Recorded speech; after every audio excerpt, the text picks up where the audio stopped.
The silence after the battle was strange.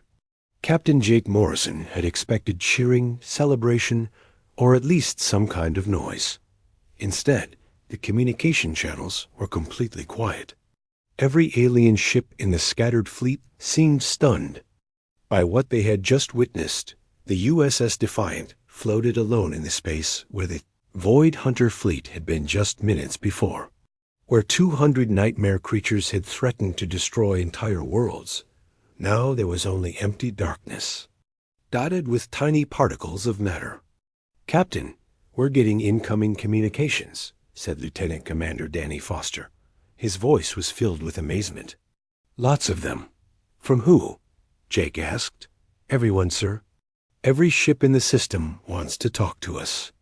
Commander Lisa Carter looked at the tactical display where dozens of alien vessels were changing course toward their position. "They're all heading this way." Jake wasn't surprised. The galaxy had just watched humanity's tiny warship do something that 800 of their finest vessels could not. The same aliens who had mocked the Defiant 3 weeks ago were now desperate to understand what had happened. Dr. Amy Walsh ran post-firing diagnostics on the quantum resonance cannon. "All systems show normal, Captain." The weapon performed exactly as designed. No damage to ship systems. "Good work, Amy. Make sure all data on the QRC is secured and classified." Chief Engineer Pete Reynolds came onto the bridge with a huge smile on his face. "Captain, I've been monitoring alien fleet communications. You should hear what they're saying about us." "Such as?" Jake asked. "The Galaxian ambassador just called us the saviors of galactic civilization. Commander Vextar wants to personally apologize for his earlier comments. And the Zephyrian admiral is requesting an immediate meeting to discuss human military capabilities." Jake almost smiled. These were the same aliens who had suggested humans would be better suited for supply runs and medical support. Now they were treating the Defiant like it was the most important ship in the galaxy. "Sir, Admiral Brooks is calling," Danny announced. "Put him through." Admiral Henry Brooks appeared on the main screen. Behind him, Jake could see the controlled chaos of the human command ship's bridge. Officers were coordinating rescue operations and managing communications with dozens of alien governments. "Jake, I need a full report on what just happened out there," Brooks said. His voice was calm, but Jake could see excitement in his eyes. The quantum resonance cannon worked perfectly. "Sir, complete destruction of all hostile forces. No survivors, no escape vessels, no trace of the enemy fleet." Brooks nodded slowly. "The political implications of this are enormous. Every major power in the galaxy is demanding to know how a human ship accomplished what their combined fleets could not. What are your orders, Admiral?" "For now, maintain position and prepare for a lot of visitors. Half the Galactic Council is on their way to meet with you personally. The other half is demanding immediate technology sharing agreements with Earth." The communication ended, and Jake turned to his crew. They had done their duty and saved billions of lives, but he knew their real challenges were just beginning.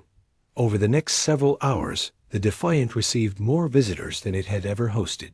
The first to arrive was Commander Vextar of the Draconian Empire, the massive reptilian warrior who had once mocked humanity's small contribution, now stood on the human bridge with obvious respect.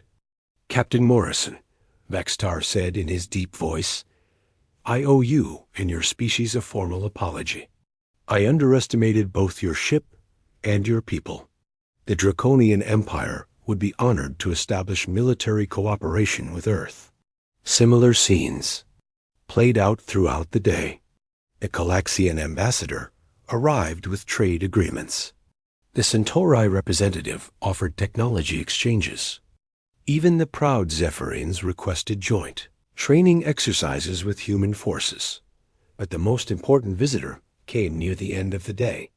The Supreme Chancellor of the Galactic Council, an ancient being called Archon Prime, contacted the Defiant. Directly. Captain Morrison, the Chancellor said through the communication system. On behalf of all civilized worlds, I thank you. Your actions today saved not just the Kepler system, but potentially every inhabited planet in the galaxy. We did our duty, Chancellor, Jake replied simply. Indeed you did. But I must ask, how many more ships like the Defiant does Earth possess? Jake glanced at Lisa before answering. That information is classified, sir. The Chancellor was quiet. For a moment, I understand. However, I have a proposal. The Galactic Council would like to offer Earth a permanent seat on the Defense Committee. We would also like to discuss the possibility of human ships leading future defensive operations. After the Chancellor signed off, Jake sat in his command chair and thought about how much had changed. 3 weeks ago, humans were considered too primitive to contribute to galactic defense. Now they were being asked to lead it. Captain, Amy said from her science station, I've been analyzing the battle data. The quantum resonance cannon's effect on the Void Hunters was even more complete than we predicted. There's absolutely no trace of them left in this dimension. Good, Jake said. Let's make sure it stays that way. Danny looked up from his communications console. Sir, we're receiving a priority message from Earth Command. They want us to return home immediately for debriefing. Jake nodded. It was time to go home and report on their success. But he knew they would be back. The galaxy had learned that humanity's small ships could make a big difference. From now on, Earth would be respected as an equal partner in galactic affairs, as the Defiant. Prepared to leave the Kepler system, Jake took one last look at the space where the Void Hunter fleet had been. 12 billion people were alive because his crew had been willing to risk everything. That made all the political changes worth it. Lisa, set course for Earth. Best possible speed. Course laid in, Captain. Take us home.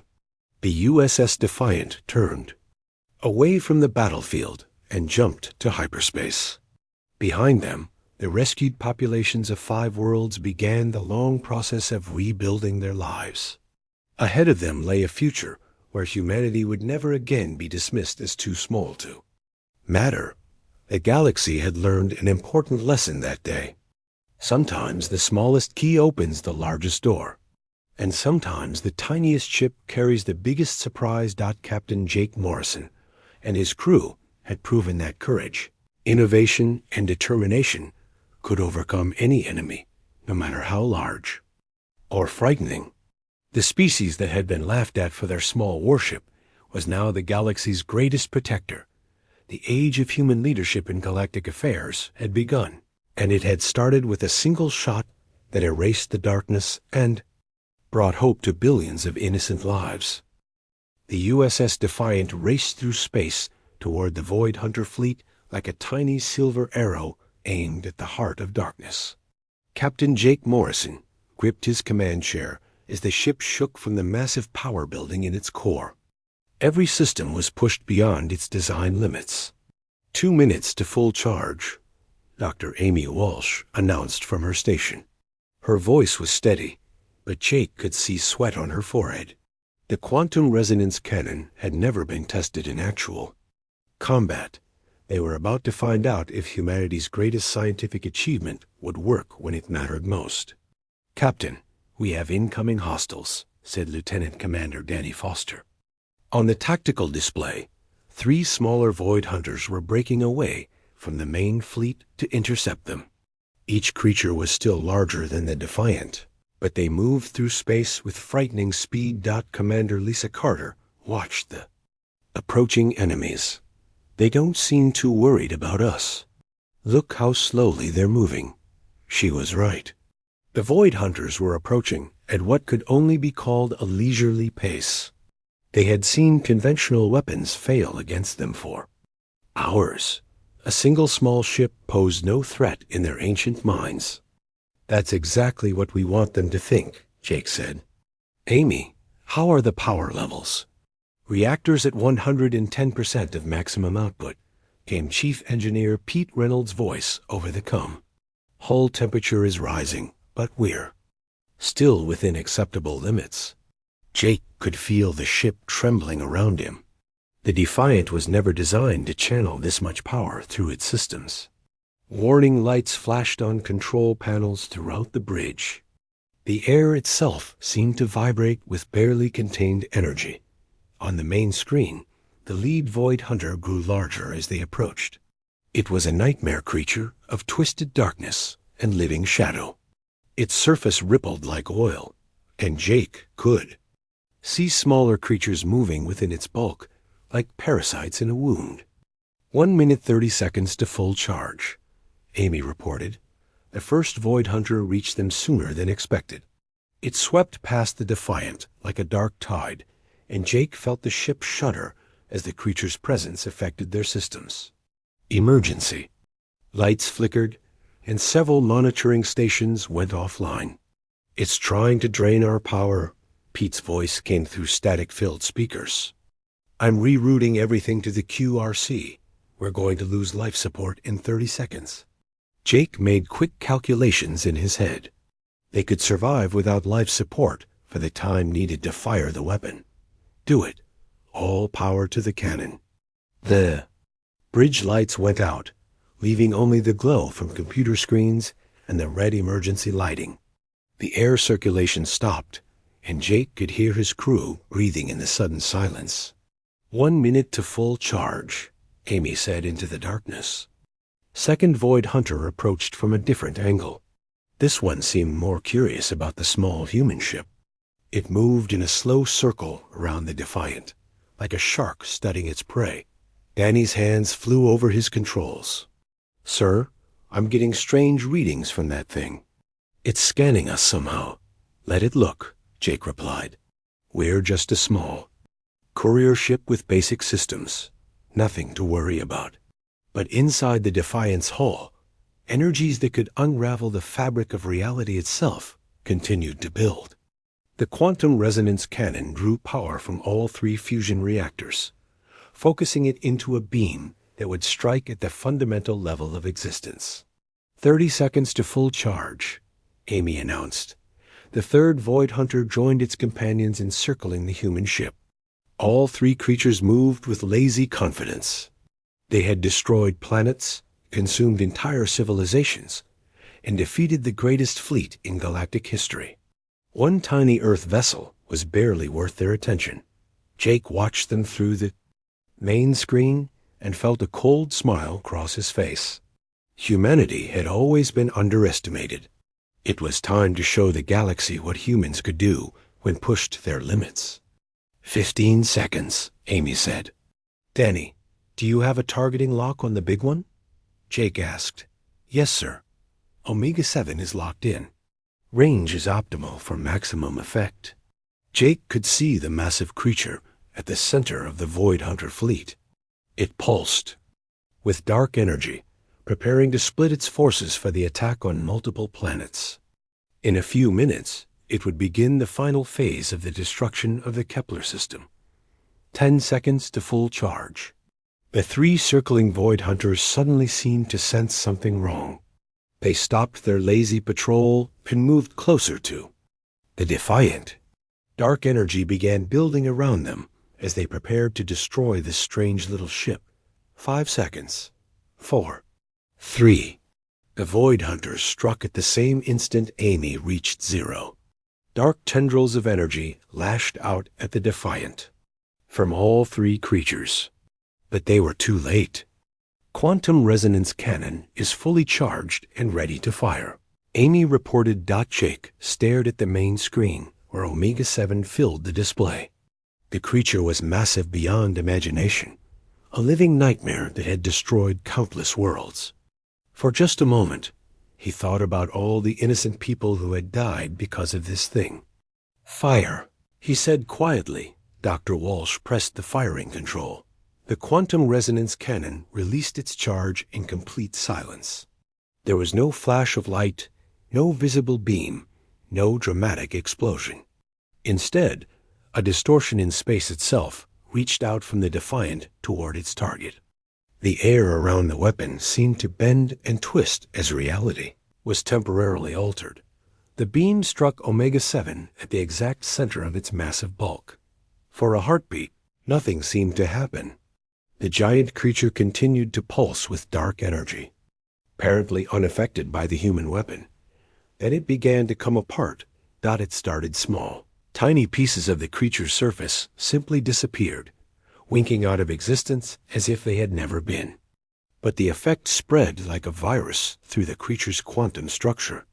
Larger and larger sections vanished, leaving gaps in the monstrous form. Omega-7 seemed to realize what was happening. It thrashed in space, dark energy streaming from its dissolving form, but there was nothing it could do. The quantum disruption spread through every atom of its being, unraveling the fundamental forces that held it together. In less than 30 seconds, the most feared predator in galactic history simply ceased to exist. But the effect didn't stop there. The Void Hunters were connected to each other through quantum entanglement, a link that had made them nearly invincible. That same connection now became their weakness. The quantum disruption spread from Omega-7 to every other creature in the fleet. One by one, the massive Void Hunters began to dissolve. Their dark forms came apart like shadows in sunlight, unraveling. At the most basic level of reality, the three creatures circling the Defiant stopped their attack in mid-strike. Jake watched through the main screen as they looked around in what might have been confusion or fear. Then they too began to fade away, their matter returning to the quantum foam from which it had come. In less than 5 minutes, the entire void Hunter fleet was gone. 200 creatures that had seemed invincible just moments before had been completely erased from existence. Where the greatest threat in galactic history had once floated, now there was only empty space and scattered particles. The bridge of the Defiant was silent, except for the sound of people breathing. Emergency power slowly came back online, bringing the lights with it. Jake stared at the empty space on the main screen, hardly believing what they had accomplished. "Captain," Lisa said in a voice filled with wonder, "they're all gone. Every single one of them." Danny checked his sensors multiple times before speaking. Confirmed. No Void Hunter signatures anywhere in the system. They've been completely destroyed. Pete's voice came over the comm from engineering. "Sir, the weapon worked perfectly. All systems are coming back online. We did it, Captain. We actually did it." Jake sank back into his command chair and closed his eyes. 12 billion innocent people were safe. The galaxy's greatest nightmare was over, and humanity's small ship had done what the mightiest fleet in history could not. "Amy," he said without opening his eyes, "remind me to send a thank you note to the research team that built this thing." Dr. Walsh smiled for the first time in hours. "I think they're going to be very pleased with the field test results." On the tactical display, rescue ships from the alien fleet were already changing course, returning to search for survivors among the debris. The crisis was over, but Jake knew the real consequences were just beginning. Humanity had just announced itself to the galaxy in the most dramatic way possible. The species that everyone had dismissed as too small and weak to matter had single-handedly saved civilization itself.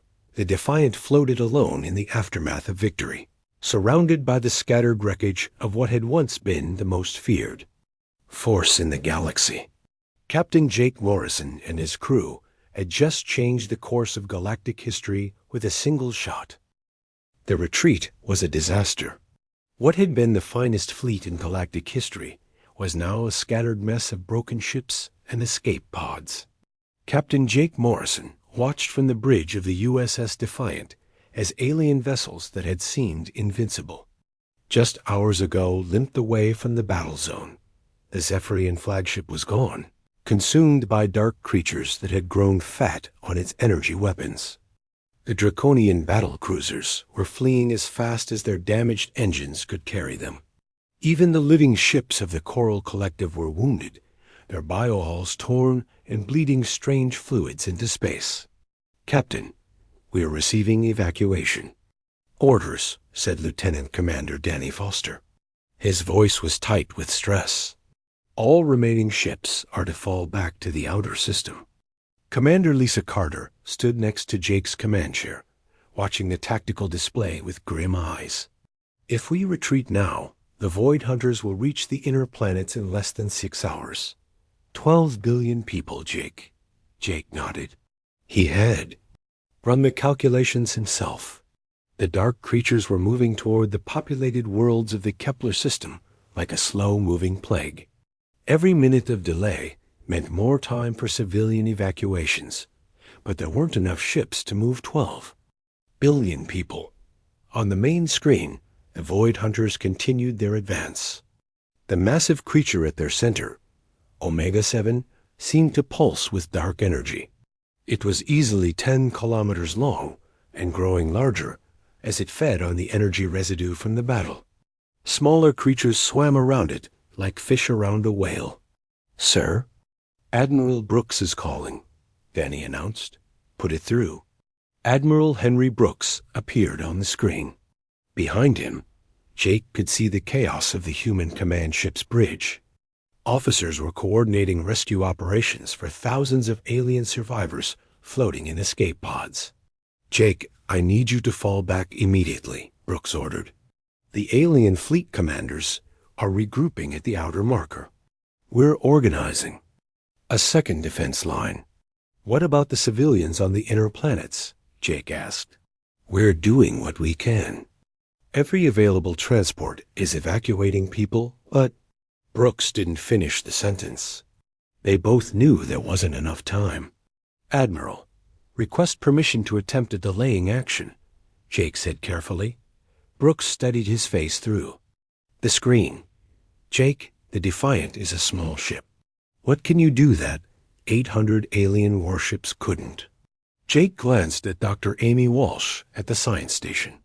She gave him a tiny nod. "The quantum resonance cannon was ready. We might be able to slow them down, sir. Buy more time for the evacuations." Brooks was quiet for a long moment. Jake could see him thinking, weighing the risks. Finally, the Admiral spoke. "You have your orders, Captain. Fall back with the rest of the fleet." The communication ended, but Jake made no move to change course. Instead, he turned to his crew. "Lisa, what's the status of the evacuation efforts?" "Transport ships are working around the clock, but they can only move about 50 million people per hour. At this rate, when the Void Hunters reach the inner planets, there will still be over 10 billion people trapped there." Jake closed his eyes and thought about 10 billion innocent lives. Men, women, children from dozens of different species, all waiting to die because the galaxy's greatest warriors had failed to stop the dark creatures. "Captain," said Chief Engineer Pete Reynolds over the comm system, "I'm reading some unusual energy patterns from the Void Hunters. It looks like they're preparing for something big." Jake opened his eyes and looked at the tactical display. Creatures had stopped their advance and were forming a circle around Omega-7. Dark energy was building between them, creating what looked like a growing storm in space. "What are they doing?" Lisa asked. Dr. Walsh ran scans from her station. "I think they're preparing to split up. The energy buildup suggests they're about to divide their fleet and attack multiple planets at once." Jake felt cold fear in his stomach. If the Void Hunters split up, there would be no way to stop all of them. The evacuations would become meaningless. As the creatures attacked every world simultaneously, he stood up from his command chair and walked to the main screen. Outside, space was filled with the debris of the alien fleet. Pieces of once mighty warships drifted past the Defiant like metal snow. "Sir, what are your orders?" Danny asked. Jake made his decision. "Set course for the Void Hunter fleet. Full speed." The bridge went silent. Lisa stared at him with wide eyes. "Jake, that's suicide. We can't fight those things alone." "We're not going to fight them," Jake said quietly. We're going to stop them. He turned to face his crew. These people had followed him across the galaxy. They trusted him with their lives, and now he was asking them to trust him with their deaths. Listen carefully. What I'm about to tell you is classified at the highest levels. Dr. Walsh, explain to them what we're really carrying. Amy stood up from her station. She looked nervous but determined. The Defiant is equipped with an experimental weapon called a quantum resonance cannon. It doesn't fire energy or projectiles. Instead, it disrupts the quantum structure that holds matter together. Pete's voice came over the come from engineering. You mean it breaks things apart at the atomic level? Smaller than that, Amy replied. It unravels the quantum strings that form the foundation of reality itself. Anything hit by the QRC simply stops existing. Danny turned in his chair to stare at her. Why didn't we use this weapon during the battle? Because we only get one shot, Jake explained. The power requirements are enormous. We have to channel the entire output of our fusion reactors into the weapon. While it's charging, we'll have no shields, no other weapons, and no way to maneuver. How long to charge? Lisa asked. 3 minutes, Amy replied. 3 minutes of sitting completely defenseless while the Void Hunters try to kill us. Jake looked around the bridge at his crew. The alien fleets failed because they tried to fight the Void Hunters with conventional weapons. Energy weapons just make these creatures stronger. But the QRC doesn't use energy. It uses the fundamental forces of reality itself. He paused and met each person's eyes. I won't order you to do this. If anyone wants to transfer to the escape pods, now is the time. No one moved. Danny spoke for all of them. Sir, if this weapon can stop the Void Hunters, then we have to try. Those 10 billion people are counting on someone to save them. Jake felt pride swell in his chest. These were his people. Human beings who would risk everything to protect innocent lives, even if those lives belonged to aliens who had mocked and dismissed them. Amy, begin the charging sequence. Pete, I need everything our reactors can give us. Danny, send a message to Admiral Brooks. Tell him what we're attempting. What if the weapon doesn't work? Lisa asked quietly. Jake looked out at the advancing Void Hunters. Omega-7 was beginning to pulse with dark energy, preparing to split the fleet for multiple attacks. Then we'll have bought the galaxy a few more minutes, he said. Sometimes that's all you can do. The Defiant changed course and accelerated toward the enemy fleet.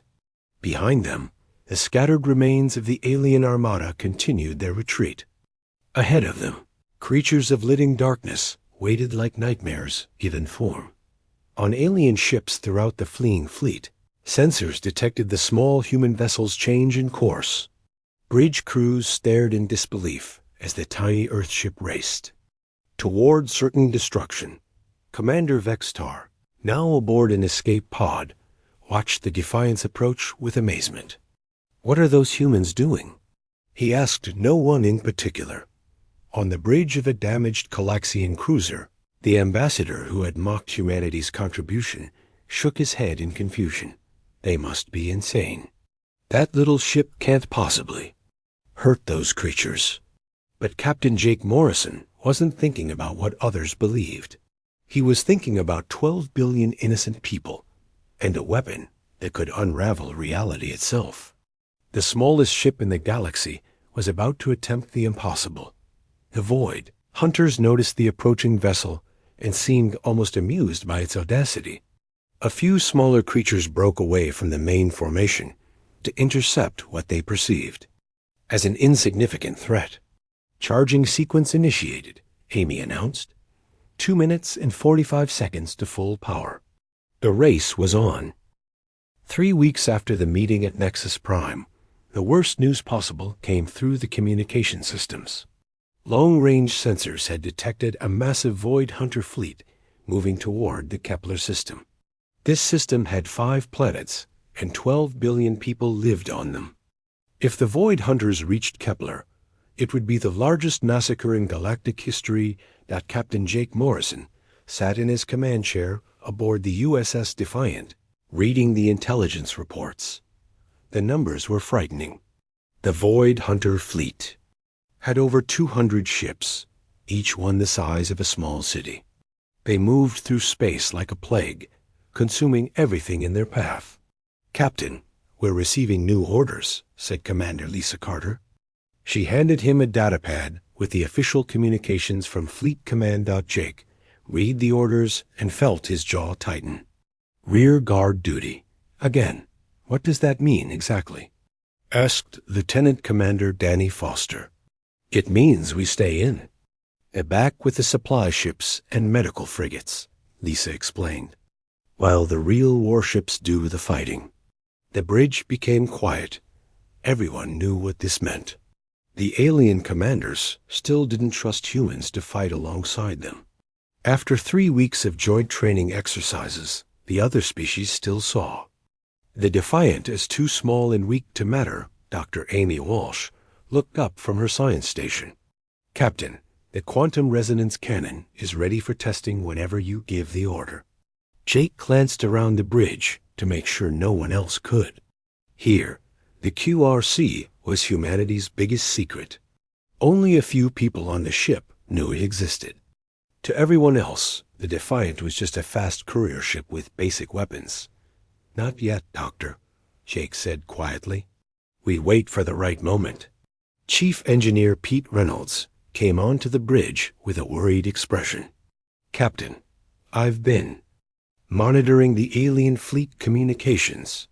Their battle plans are, well, they're what you'd expect." "Meaning?" Jake asked. "Big ships, big guns, charge straight at the enemy," Pete said. "No subtlety, no special tactics, just brute force." Jake wasn't surprised. In the 3 weeks since the meeting, he had studied how the alien races fought wars. They had been using the same basic strategy for thousands of years. Build the biggest ships possible, load them with the most powerful weapons available, and overwhelm the enemy with superior firepower. It had worked for them so far. Most galactic conflicts were settled when one side simply had more ships than the other. But the Void Hunters were different.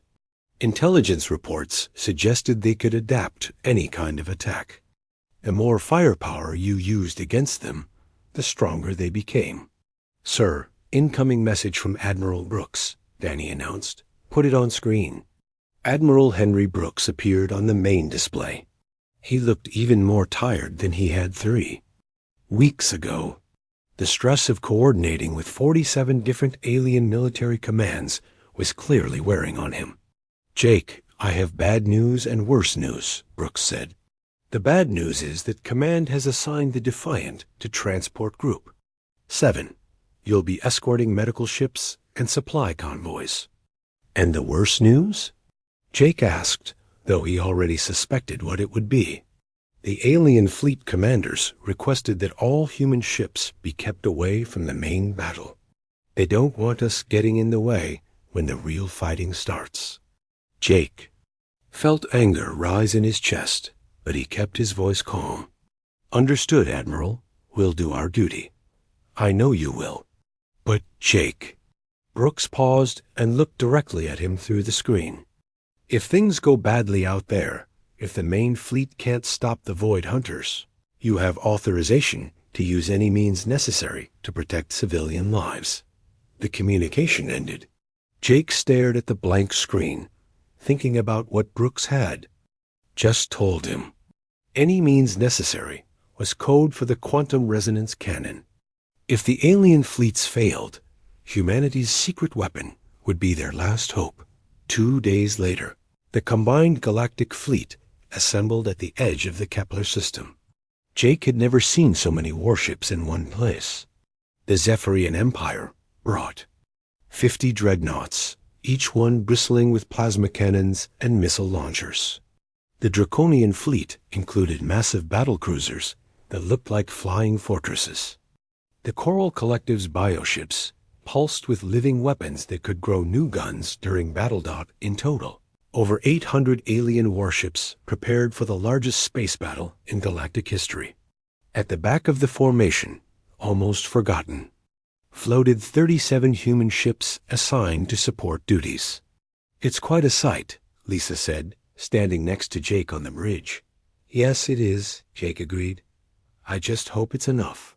Dr. Walsh ran final diagnostics on the quantum resonance cannon. The weapon was hidden inside the Defiance hull, disguised as part of the ship's power distribution system. To any outside observer, it looked like a normal component of a small Earth vessel. "All systems show green, Captain," she reported. Kirk is ready for deployment. Power requirements?" Jake asked. "We'll need to channel the output from all 3 fusion reactors," Pete answered from the engineering station. "The ship will be completely defenseless while charging. And if we miss our target, he didn't need to finish. If they missed, the Defiant would be a sitting duck with no shields and no weapons. On the main display, long-range sensors began picking up movement at the edge of the system. At first, it was just dots of light against the darkness of space. Then the dots became shapes. Finally, the shapes became clear, and everyone on the bridge went silent. The Void Hunters were nothing like the intelligence reports had described. They weren't ships in any normal sense. They were creatures, massive, dark things that moved through space like swimming through water. Each one was kilometers long, with surfaces that seemed to absorb light. They didn't reflect radar or show up clearly on sensors. They were like holes in space itself. "Dear God," Lisa whispered. Jake counted them as they appeared. 20, 50, 100, 200.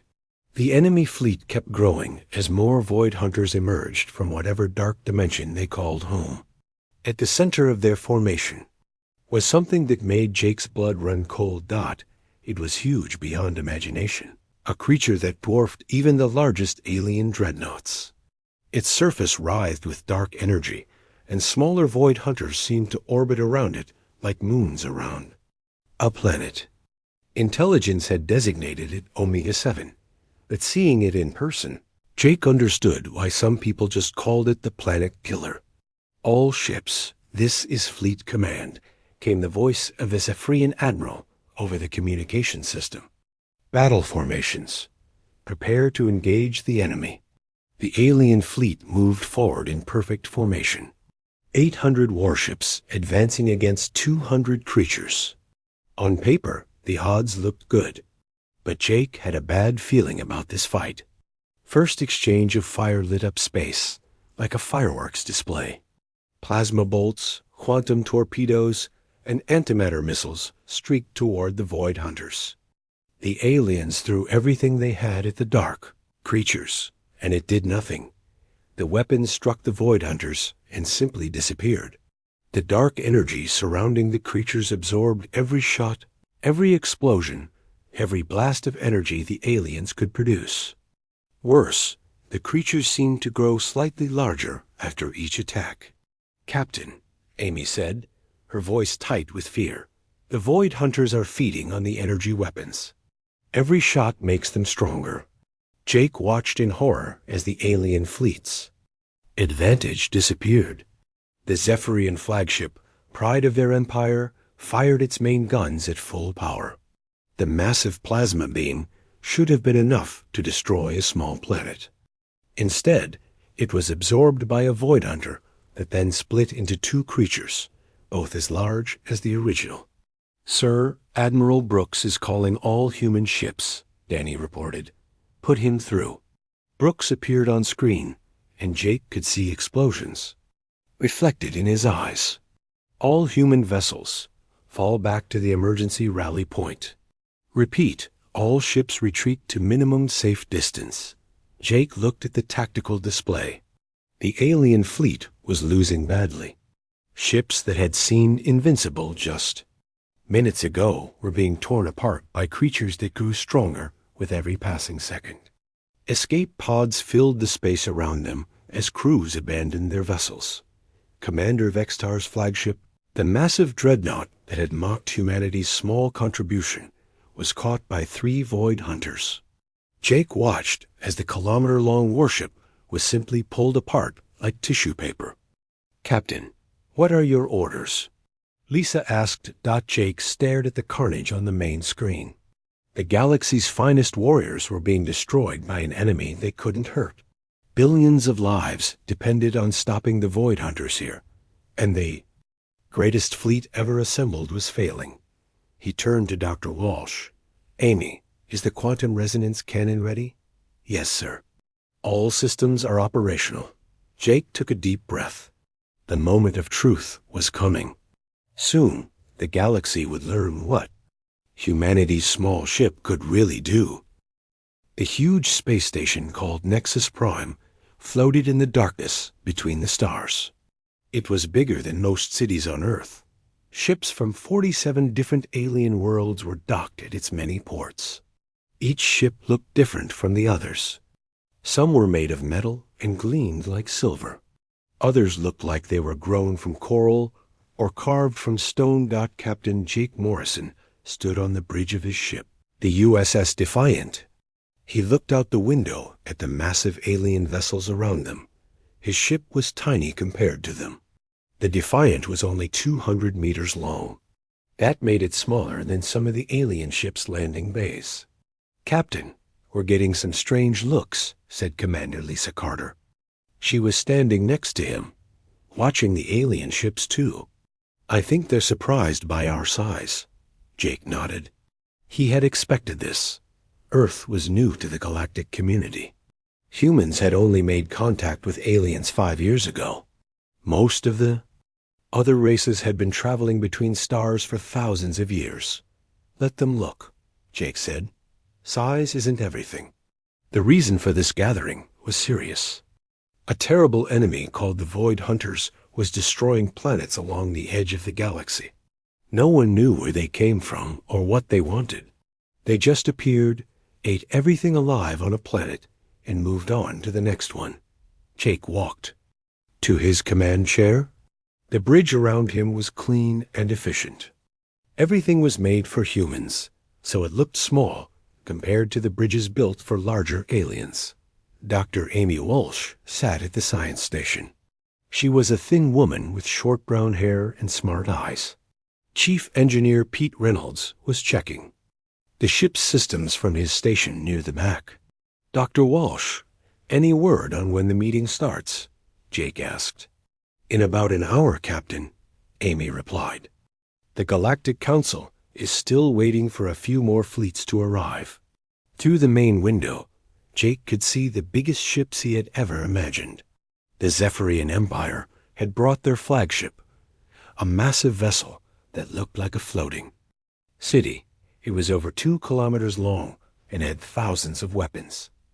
The Coral Collective's bioships were even stranger. They looked alive, with surfaces that moved like breathing skin. "Sir, we're getting a communication request," said Lieutenant Commander Danny Foster from the communications station. He was young, but good at his job. "It's from the Calaxian ambassador." "Put it on screen," Jake ordered. The main screen showed an alien with blue skin and 4 arms. The Calaxian was trying not to smile, but Jake could see amusement in his large yellow eyes. "Captain Morrison," the alien said in perfect English. "I wanted to welcome Earth's representative to our defense meeting. Your ship is ... very compact." Jake heard someone on his bridge make a small, angry sound. He kept his face calm. "Thank you, Ambassador. The Defiant may be small, but she's well built." "I'm sure she is," the Calaxian replied. His voice had a tone that made it clear he didn't believe it. "I look forward to seeing what humanity can contribute to our defense efforts." The screen went dark. Jake could feel the tension on his bridge. His crew didn't like being mocked. "Captain," Lisa said quietly, "maybe we should show them what we can really do." "Not yet," Jake replied. "Let them think what they want to think." An hour later, Jake and Lisa took a shuttle to the main conference room on Nexus Prime. The room was enormous, built to hold representatives from dozens of different species. Some aliens were as small as humans, but others were giants that needed special chairs. Admiral Henry Brooks was already there. He was the head of Earth's Space Forces, and Jake's commanding officer. He looked tired. The stress of representing humanity in this galactic crisis was wearing on him. "Jake, good to see you," Henry said as they approached. "How's the crew holding up?" "They're ready for action, sir," Jake replied. "Maybe a little too ready." Henry smiled grimly. "I know the feeling. These aliens have been fighting space wars since before humans discovered fire. They think we're children playing with toys." The meeting began with a presentation about the Void Hunters. The images were terrifying. Entire planets stripped bare of life. Cities turned to dust.